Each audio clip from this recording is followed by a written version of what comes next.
Hi friends. Idli, dosa இதுகளுக்கு side டிஷ்ஷா சாப்பிடும்போது அருமையா இருக்கக்கூடிய சட்னி ரெசிபி தான் பார்க்க போறோம். இந்த சட்னி செய்றதுக்கு ரொம்பவும் டைம் எடுக்காது. ஒரு 5 நிமிஷம் தான் ஆகும். கண்டிப்பா ட்ரை பண்ணி பாருங்க. இந்த ரெசிபிக்கு ஒரு கடாயில 1 ஸ்பூன் ஆயில் சேர்த்துக்கிறேன். ஆயில் நல்லா ஹீட் ஆனதுக்கப்புறம் ஒரு 20 சின்ன வெங்காயம் சேர்த்துக்கிறேன். கொஞ்சமா இஞ்சி, 2 காஞ்ச மொளகா, 2 பச்சை மொளகா, 4 பல்லு பூண்டு. உங்களுக்கு காரம் எந்த அளவு வேணுமோ அந்த அளவு சேர்த்துக்கிறங்க. சின்ன வெங்காயத்துக்கு பதிலா பெரிய வெங்காயம் கூட சேர்த்துக்கலாம். சூப்பரா இருக்கும்.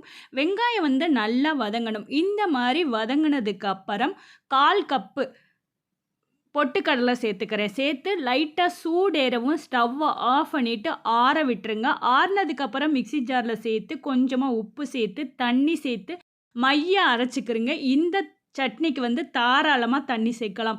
மிக்ஸி ஜார கழுவி திரும்பவும் நான் ஒரு 200 ml தண்ணி சேர்த்துக்கிறேன். சேர்த்துட்டு இந்த மாரி அளவுல இருந்தா கரெக்ட்டா இருக்கும். அடுத்து இதுக்கு தாளிப்பு சேர்த்துக்கலாம்.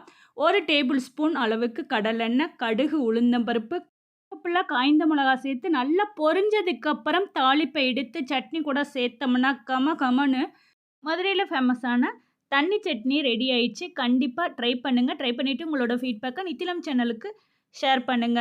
சூடான இட்லி, தோசை இதுகளுக்கு சைட் டிஷ்ஷா சாப்பிடும்போது அட்டகாசமா இருக்கும். வீடியோ பிடிச்சிருந்தா லைக் குடுங்க. நித்திலம் சேனல சப்ஸ்கிரைப் பண்ணாதவங்களா இருந்தா சப்ஸ்கிரைப் பண்ணிக்கிறங்க. Thank you.